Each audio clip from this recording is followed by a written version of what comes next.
అమెరికాలో తానా ఉత్సవాలు ఎన్ని చూశాను. అమెరికాలో తానా భవిష్యత్తులో అమెరికా తానా కదా, అమెరికా ప్రెసిడెంట్ కూడా కమ్మవాడే అవకాశాలు చాలా ఉన్నాయి. ఆ స్థాయి ఉంది, ఆ స్టామినా ఉంది, ఆ దమ్ము ఉంది, ఆ ధైర్యం ఉంది.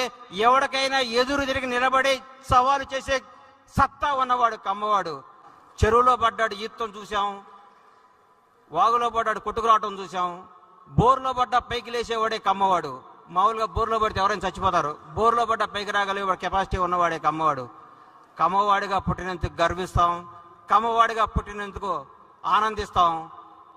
ప్రతి ఒక్కరికి చెప్తున్నా, లేని కమ్మ పిల్లల్ని కమ్మ ఒక్కరిని ఆశీర్వదించండి, ఆదుకోండి, వీలైనంత సహాయం చేయండి. మేము పెద్ద పెద్ద కంపెనీలు పెట్టాం, మేము పెద్ద పెద్ద డాక్టర్లు అయ్యాం, మేము పెద్ద పెద్ద ఫ్లైట్లు కనిపెట్టాం కాదు. మన కమ్యూనిటీలో కష్టపడ్డ యువకుల్ని చేయి అందించండి, వాళ్ళకి భవిష్యత్తు ఇవ్వండి, వాళ్ళ జీవనోపాధికి సహకరించండి.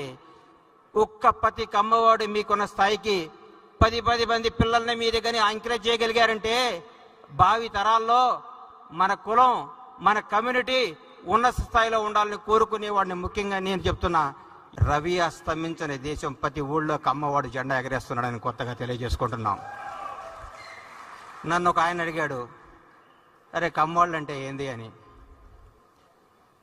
ఉదయాన్నే సూర్యుడితో గొడవ పడుతూ ఎప్పుడొస్తావని లేపేవాడు, అవసరమైతే సూటు ఇప్పి నాటేసేవాడు, ఆకాశం వైపు కసిగా చూసేవాడు, అవకాశం కోసం ఆశతో ఎదురు చూసేవాడు, నిజాయితీగా మాట్లాడేవాడు, ఎంత కష్టం వచ్చినా ఆత్మాభిమానాన్ని తాకట్టు పెట్టకుండా విజయం కోసం పోరాడేవాడు.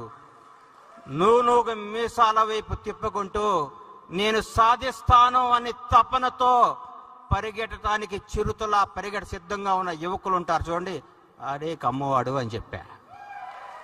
అన్ని కులాల్ని గౌరవిస్తా, నా కులాన్ని అభిమానిస్తానని చెప్తా.